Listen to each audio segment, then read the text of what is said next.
One of the things I'm always interested when Stewart turns on up at the site is how he looks at this landscape as opposed to what we're doing in the holes behind us.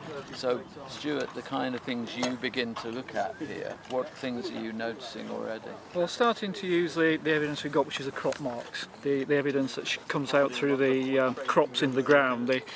The more moisture shows deep ditches, less moisture it's dry, and what we've got is a quite clear pattern of a regular enclosure here within which we think the villa sits, something like that.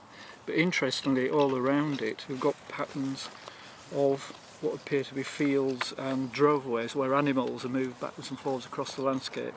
What seems to be emerging is a pattern of organised fields associated with the villa, but also the fact that some of these fields might be underneath the villa complex, suggesting there's been change over time. So it's taking a top-down look at it, its geography, what it might be doing here, what the natural resources might be in terms of crops, animal management, access to water. And are you able to say where the most of these routes focus in on this area here? Is this like the primary villa and the fields seem to respect this? That's a picture I'm not there yet, starting to go from how these roads work with this, extended it to how they work with the modern OS. The modern OS over a wider area. Right. What we've got to do, hold that.